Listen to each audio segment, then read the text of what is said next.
that is actually a pretty huge statement also now going up against CE, a team, of course, that has faced them there. And with how dominant they performed on the last map, how do you think that CE can break through that and force a third map out of them? It almost feels like the Tracer factor has had such a major impact.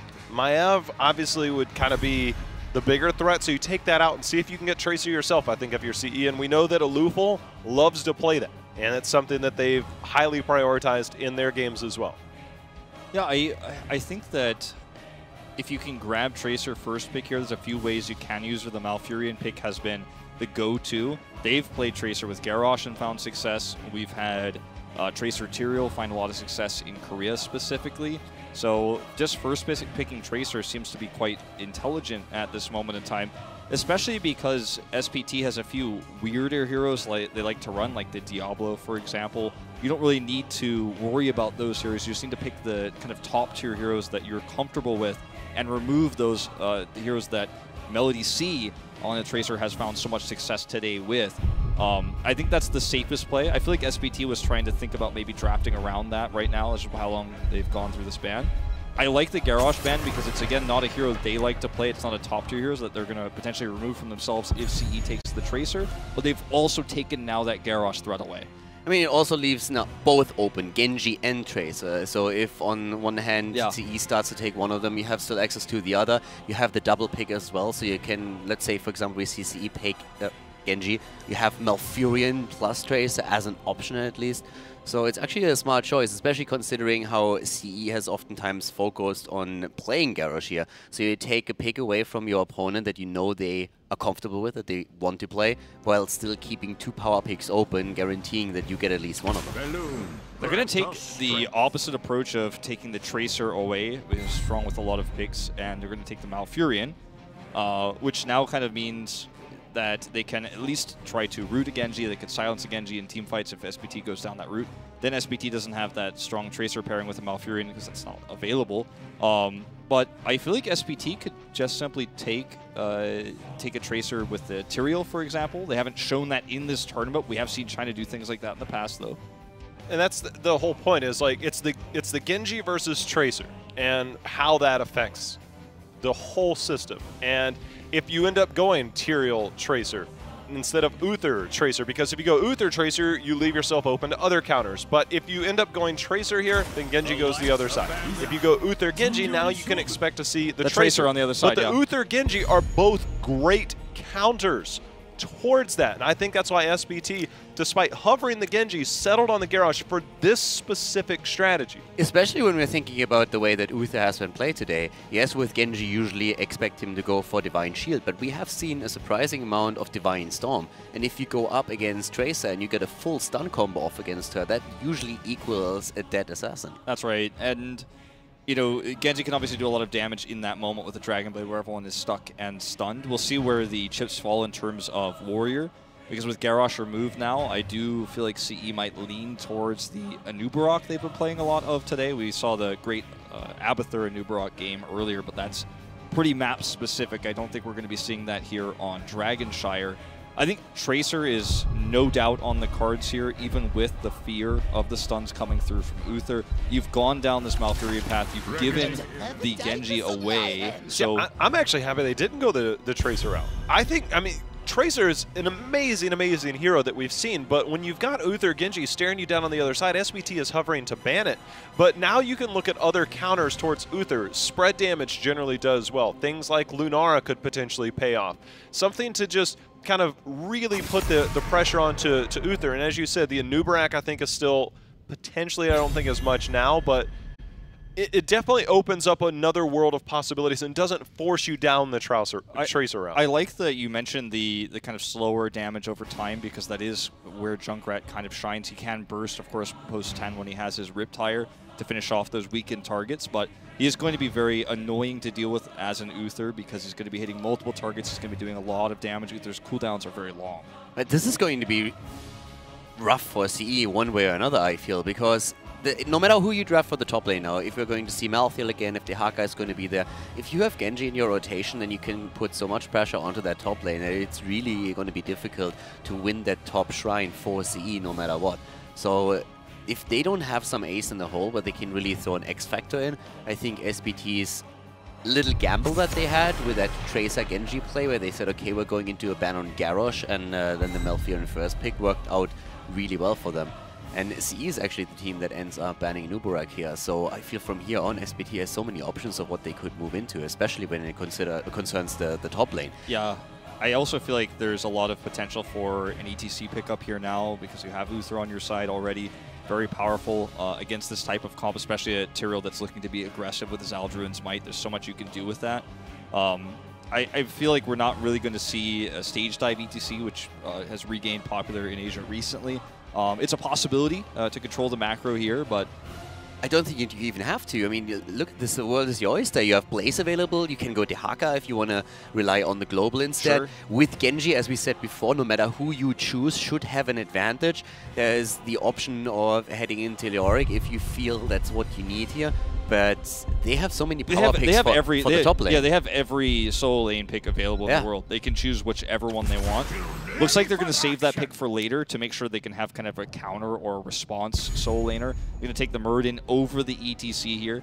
And the Greymane pick is a great one because not only is he a strong hero for the map, he's got great wave clear, etc., pairs well with Uther, but also it's one of the big heroes that CE had left remaining to choose from here as their second DPS that pairs well with Tyrael. I'm struggling to find another hero they can grab here now that synergizes with the Tyrael. Are they just going to go back to the comfort pick Cassia? I don't think that's going to work. The Cassia with charge strikes does well against Uther because it's spread, but you've already got the Junkrat there, and both of those are susceptible to dive. Both you have the Uther, the Genji, the Greymane, and a Muradin jumping in there. So that backside, do they just go with something like a Tychus and get that frontline control, have a sustainable hero on the backside that can survive the dive potential that doesn't need that extra help, but then you're just simply looking at a Junkrat Tychus, which isn't terrible, it's just extremely safe. And it's not quite what Tyrael wants to do. He wants to go in with someone. Yeah. Going to be Leoric and the Hanzo follow-up pick here, a very popular pick for the map, and can be decent against the Genji as long as he's protected well, when Tyrael is going to make it much easier to allow that to happen with his shield. Still susceptible to dive, as you guys were mentioning, with Genji and Greymane on the other side. Oh, and they're going to make it even all the dive here with the Zeratul lock-in here as the final pick. So a little bit of a wonky draft here for SPT, not a really traditional solo laner with the Zeratul. It's going to be more of a roaming one. But I like that. I mean, look at it. Junkrat and Hanzo, what are you going to do here? You have Genji and Zeratul jumping on you, and Malfurion is mostly the only one who can really help you out there, even with the shields on Tyrael. Good luck surviving through that. Happy hunting. I think that's really going to be how this game is decided. Can Hanzo position well enough and still do the damage? It was this time last year on Dragonshire, before Genji was put in April or so, that Zeratul was the roaming hero that, okay, you want to have a solo in the top lane, we'll just send Zeratul up there to deal with that. And you would use Zeratul to get the picks. Leo, not as easy to get, picked off, but now you have both of them.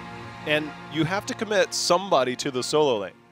Greymane would look like your solo laner here, right? Yeah. But Zeratul's going to be required to do some solo laning. And you look at the rotation between mid-bottom, who's going to be your wave clip? It's either got to be Greymane or it's got to be Zeratul, but it's going to take more than just one hero to do that. It's definitely not going to be an easy lane setup on the side of SPT. I think that is definitely advantage CE when they have the Leoric pick here.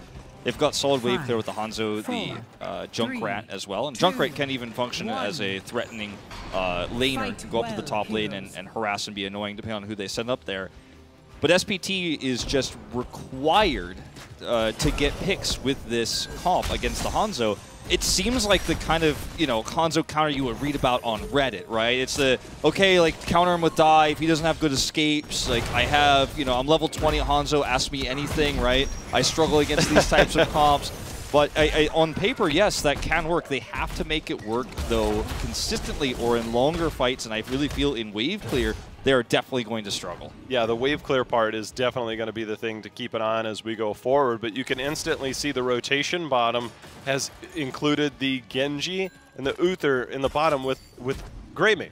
Greymane can do really well to dive those camps early, hit the 1 minute mark, try and get the siege camps. it's something that we've seen from other teams is using the Zeratul, particularly Tempo Storm. They used it to where Zeratul was kind of the solo laner. He's not great, but again, you have the flexibility of having the Genji that can come up and help you out as well to keep that top lane honest without giving too much up. It's a matter of CE finding opportunities in that bottom lane, Wolf, to really try and punish those rotations of SPT.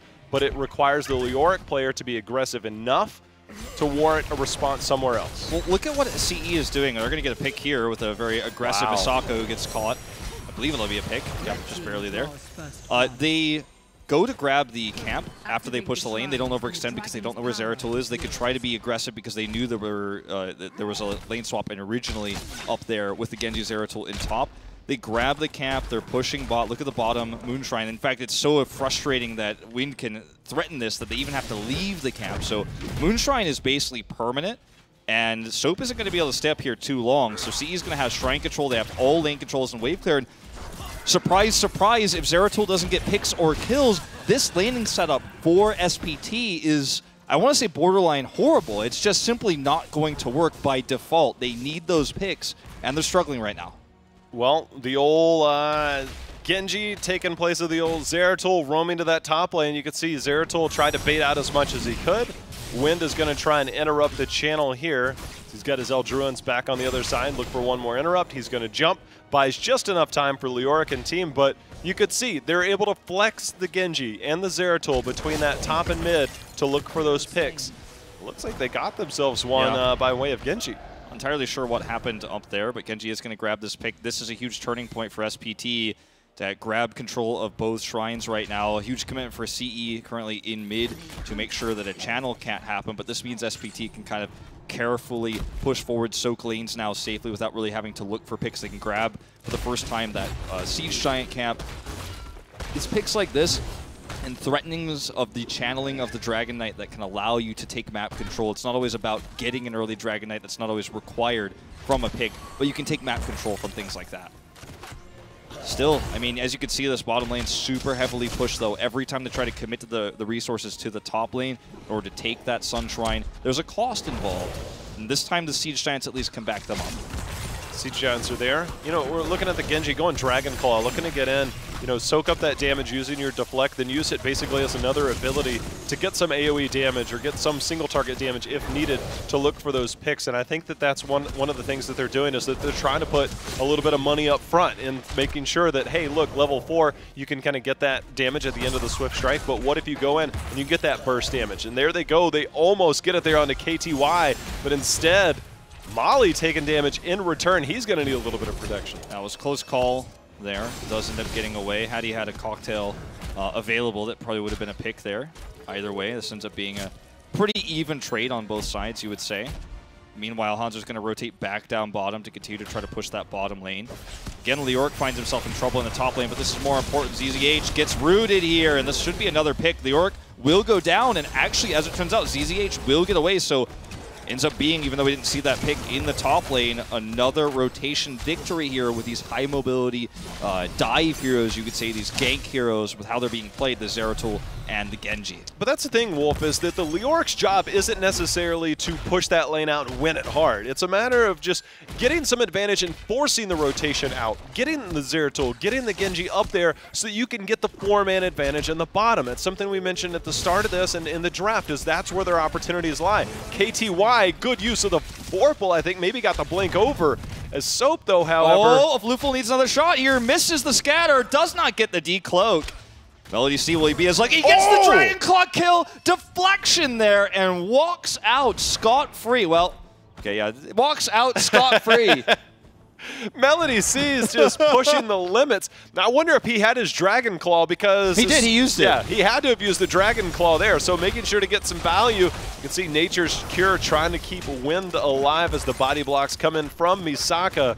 But SPT now, 4 kills to 1, starting to open this game up a little bit. Dragonshire doesn't always start the fastest, but when it opens up, it's normally around level 10. We see both shrines now being channeled, being interrupted right now by KTY, but under assault one more time by Soap. KTY is just always under fire every time he's trying to interrupt these. He does buy enough time, though, for CE to retake this Moon Shrine. But this kind of goes back to the story we were telling earlier in the draft and as the game began.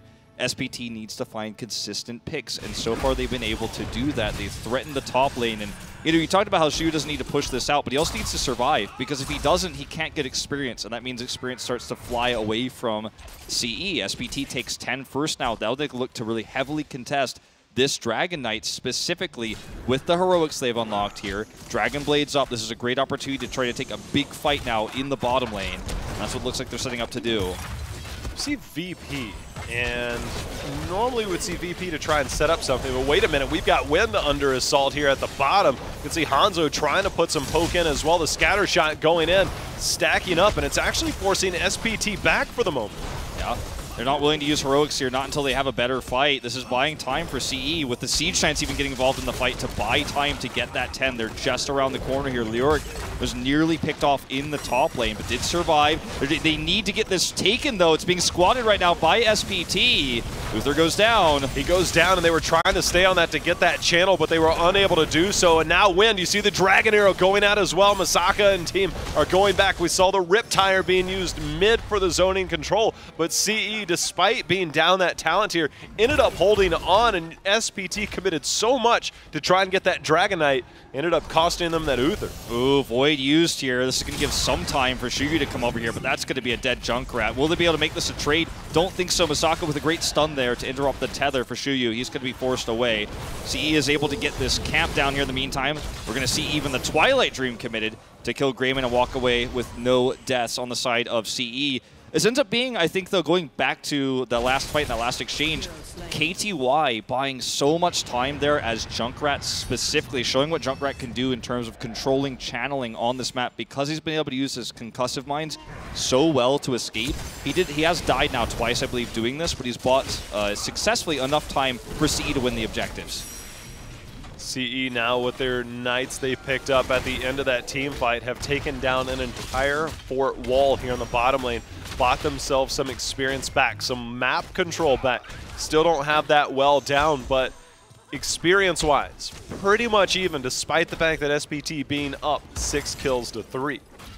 Yeah, and this is kind of the other side of the coin when SPT is unable to get kills, and we're looking at just straight laning here. Basically, as you guys can see, we're just kind of watching skill shots be thrown at minion waves here and trades on heroes. And straight laning, CE wins out every time, and they actually have control of the Dragon Knight right now. They're going to use this opportunity to, it looked like, to control this camp. Melody C's being aggressive.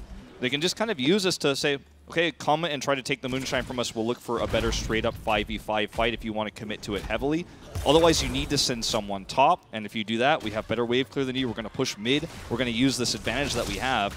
SPT's comp was great as long as they were getting picks, but now that they're not, now that we're looking for straight team fights here and just wave push, CE starts to kind of catch up. They've taken that 13 lead. See SPT, as you had mentioned, the wave clear on the side of CE has been so substantial that CE just kind of responds. SPT, they're trying to make up for it with kills. Now they're starting to get some camps of their own. I like the fact that they're picking up the Knight camp here. It'll buy them some time, buy them some real estate in that top lane, give them some vision control, try and make those plays elsewhere. You can see Zeratul prepping that top lane on the minimap. He'll rotate down, and this will allow SPT to, again, look for a fight, because that camp's going to have to be dealt with. That's going to help them a lot, I think, to try and turn this. The kills are going to be a little bit more profitable at this point, just due to the fact that the death timer is starting to get a little bit longer. Absolutely. I completely agree with you on that. CE, I think, should play passively right now during this time where they have that pressure against them in the top lane. Clear it with the Hanzo, with the Junkrat if possible, and then just make sure they don't get picked in the bot lane.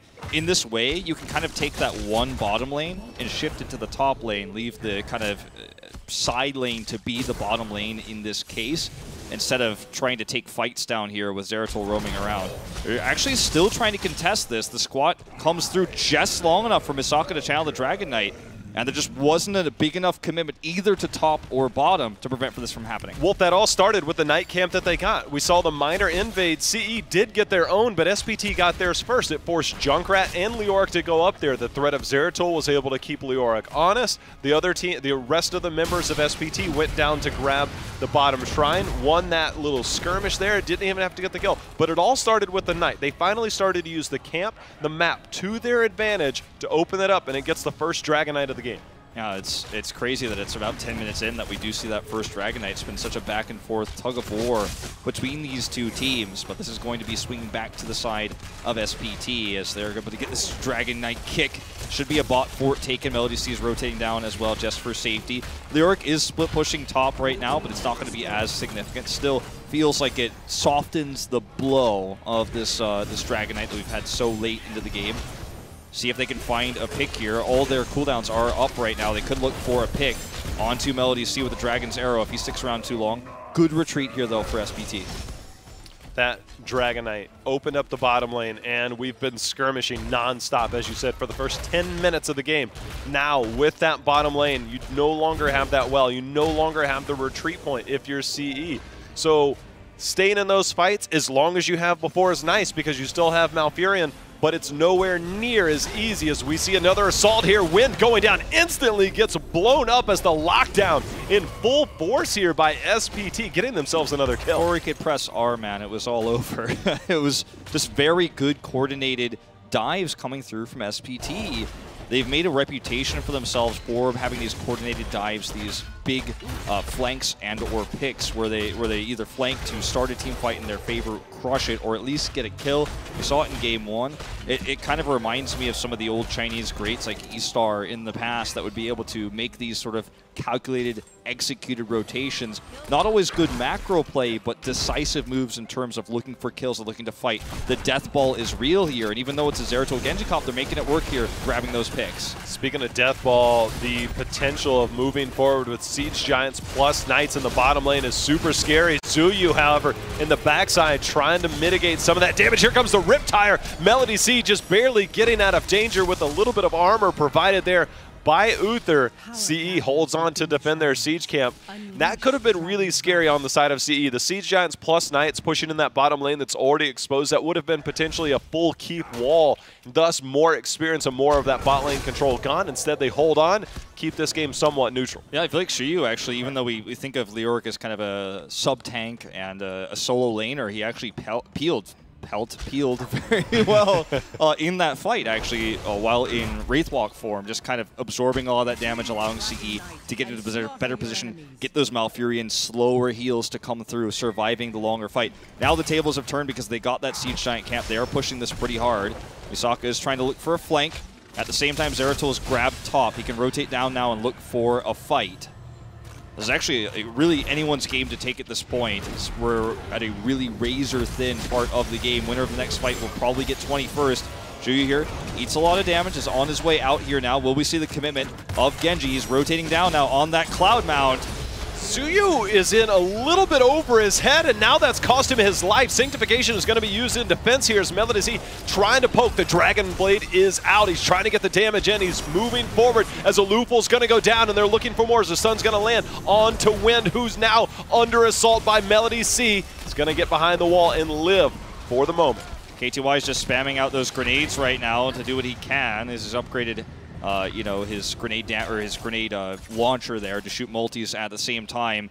But it feels like, if I could sum up this game and to a lesser extent the last game, CE has a clean draft. They have a clean concept as to what they want to do in terms of macro control of the game. But when SPT brings the chaos, whether it's the invades we saw in game number 1, their aggressive Tracer play, the party bushes, or in game number 2, the double dive with the Zeratul and the Genji, the pick-oriented comp they've chosen, CE just simply cannot adapt quickly, and they're struggling, Jay-How. They're struggling. They're not struggling to take down Zuyu as he is continuing to try and get as much trait value as he can. Now SPT moving forward. The threat of 20 is very much real as these keep walls start to fall. You get down the structures. Now all of a sudden 20 is a very real threat, and with 20 tier advantage this late in the game, you now have to start worrying. Yes, you might give up a keep, but if you're not careful, you might be giving up the game. Yeah, Shiyu has just, I mean, he's been almost actively playing like the main tank here. We haven't seen great Sanks on the side of CE here either from Wind. He's had, some mediocre Sanks in the past. He's had some amazing ones. Tonight it's been mostly mediocre. What we've seen from him, mostly defensively used here, which means that Shiyu is trying to play it almost as the main tank right now, peeling as much as he can. It's just been unsuccessful. He's had several deaths 20's up here. They keep the keep alive. They look like they want to try to make this a pick onto ZZH. Gets caught by the Entomb. Does have redemption available, though. Will this be worth it? Here comes the Riptire. The body block is there. ZZH is going to go down. Let's see if he can get some heals in there to try and get some follow-up value. Soap, you can see he's so low on Zeratul. Molly, he's getting slowed there. Zuyu's going in. The Dragon Blade, you can see the VP is out. The VP is out. Dragon Blade's interrupted here, but during the VP, Zuyu does go down here. And now that redemption has allowed her to come back. Melody C gets that Dragon Blade. Divine shielded here. 2 picks already, 3 picks now on the side of SPT. This could be their win condition. This could be the end of CE in this tournament. They've got themselves a Greymane. The Ice Block's going to be there to deny the pick onto 365, but he is out of mana. It's only Tyrael and Malfurion. Leo still a few seconds away, trying to get back into the fight here. The shields have fallen. The core starting to take damage. The pings on Molly here. They want to knock him out first. He's got the majority of the damage coming through. It's just not going to happen, though, Jayhao. Too much damage on this core. It drops down to 30% here. Misaka, too healthy. This is going to be a 2-0 victory. Super perfect team will advance, and CE is knocked out of Eastern Clash. 13 kills to 4 to round that out. Just seemed to be a dominant performance. It was a little bit of a slow start, but you could see they constantly use that rotation between the Zeratul and the Genji. Yes, the Zeratul, not the optimal solo laner, but when you can add something to that, Zuyu kept pushing out just a step or two too far. Yeah. And every time Genji would go up there, they'd get the pick, and that would just nullify any push that they could possibly get in that bottom lane. If you talk about winning the solo lane in a 1v1, that's what people traditionally think about solo lanes, because that's why it's called the solo lane, right? It's usually the top lane, right? And if we talk about a matchup 1v1 between Leoric and Zeratul, and what that means, it doesn't matter if that matchup never happens. Instead, you never have a 1v1 solo lane. You have a 2v1 roamer. Usually the Zeratul in this case is threatening other lanes, threatening camps, but also trying to kill the solo laner, consistently killing Zuyu, which meant dead Leoric, which meant no soak, which meant top shrines were controlled during those times. And the macro was kind of tipped on its head as a result. It's weird because before the 2018 gameplay changes, losing that lane is terrible, because not only are you losing the lane, you're losing the ammo. That means you're losing structures eventually down the road. But the gameplay changes. We now have unlimited ammo. Letting a few minions move towards your wall is not that bad. So if you're the Leoric in that situation, it's okay. Even if you're not pushing that lane out, you're going to force that 2 people to come up to the top and then allow your 4-man to get the value. And that's kind of where it comes in, is that you have to learn where to give a little to get a little somewhere else. And the lack of wave clear on the side of SPT, I feel like that could have heavily been in favor. Absolutely. I think that if Shuyu had just stayed alive even behind the wall, even if they lost the wall, the keep was never, or sorry, the fort was never going to go down. If they commit heavily to get more than the wall and to try to continue to kill you, that's when the 4-man and the better wave clear gets you ahead in experience. All he needed to do was be alive so that he could get the soak to allow the 4-man to hold the other shrine. They did a decent job of it in the early game, but as the game went further, he got more and more overextended. That's why they were able to finally take the first Dragon Knight around 10 minutes, for example, and the game kind of snowballed against them. Felt like CE had solid drafts, really good game plans, but when the chaos, as they called it, hit them with the double dive, or potentially as well that game number 1, the invades we saw on the camps started to hit them, their plan fell apart. Their plan fell apart. I think that draft-wise, it wasn't necessarily, I guess, dooming, the way that you could put it there. It just seems like they didn't realize where their advantages lied, because you had the wave clear advantage. Again, the Zeratul Genji, you know exactly what they're going to be doing. They don't exactly walk straight at you. They look for the flanks, and the best way to get the flanks is the top lane. So I was a bit surprised at their approach. Again, Zuyu getting picked off there at the bottom was a little bit surprising again towards the end of there, trying to get reset value, trying to Wraith walk through there. Just didn't pan out. Either way, we are back to our best interviewer from Germany named Kaldor. We're going to go over to him. All right, so SPT was just able to pretty convincingly win the last series of the day and looked really good doing so. Now, of course, sustaining their chances to make their way through the lower bracket. So I have one question right away. It looked like a very dominant series from your end, and I would really like to know, did you expect that, or did it just the games, absolutely everything from the draft unfold in your favor? 就是刚刚打完最后一场，然后呢，其实看来都算是蛮轻松的啦。所以他只是想要问说，哎，你觉得这个东西是就是很简单，一下就赢过去了，还是其实中间有一些比如说运气的加持啊，或者是哎突然灵光一闪？其实也就怎么说大家其实打的其实其实挺难受的，因为我们2支中国队打，就因为当时我们没有想过会输给 BOS 嘛，就当时打 BOS 的时候，其实我们心态其实就是有点不稳定，所以下来打 CE 其实是我们不乐意看到的，所以赢了也不会很开心。So they didn't really expect it to be in this place, to be honest, because they didn't expect it to lose to Team Blossom, because they really don't want to see 2 Chinese teams fighting each other. So even though they won, they feel like a little bit sad in the end, because they feel like, oh, beating our fellow Chinese team is not what they want to see. Considering the situation that they're in, where they have to play with a sub-player, it was actually, for us at least, commentating the games, a bit surprising how well they were doing. And so I would really like to know how they currently feel playing with him, because we heard before the tournament started that there were still some communication issues where they had to smooth everything out. Does he feel that there are still any problems left that they have to address to do even better in the tournament? Or does he feel that they're already on a perfect synergy with the new player? 你们刚刚打的时候是有一位候补选手嘛，对不对？那这位候补选手之前在赛前访问的时候有说到，你们有一点点觉得还是有一点沟通上的问题啦，其实打没有那么顺。但是看来你刚刚就是很快速就碾压他们了，所以呢，有没有就是有觉得说，其实现在越打越顺了呢，还是有一些问题呢？问题肯定是有的，因为我们之前打 BOS 的时候，就是因为他也有失误嘛，但是因为他是第一次跟我们出国比赛，而且他年纪比较小，我们就觉得让他多磨练一下在东决。而且像刚才我们跟 CE 打巨龙阵的时候，其实我感觉就是我们上中路其实还蛮有优势的，但是下路其实一直都是劣势比较大，就我们还要回去再看一下录像。就是他的实力的话，我们还是认可的，但是需要多磨合吧。Actually, there's still a lot of communication problem. For example, when they're playing with Team Blossom, they totally feel the communication problem and it's causing them like a lot of obstacles. So they feel like right now the sub players is performing well, but they still need to improve on their mid lane and the bottom lane.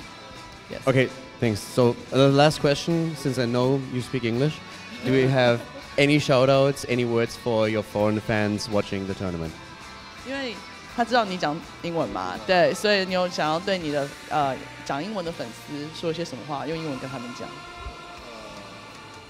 其实没有想，没有粉丝。有的，都好，用英文讲一句，很兴奋的讲一句。You're usually not that shy. Thank you, my fans. Okay, so guys, SPT with a really great run through the tournament so far, even though they were now in the lower bracket here, but making it through that obstacle of beating CE with a 2-0. So this is it for us for the day. We had 6 series, pretty interesting matches actually, and as we were hoping for at the Eastern Clash, a lot of aggression from all the teams here. Tomorrow, of course, we're going to continue with the winner bracket, and it's going to be some fantastic games, so make sure that you tune in for that. So we're going to see you guys tomorrow.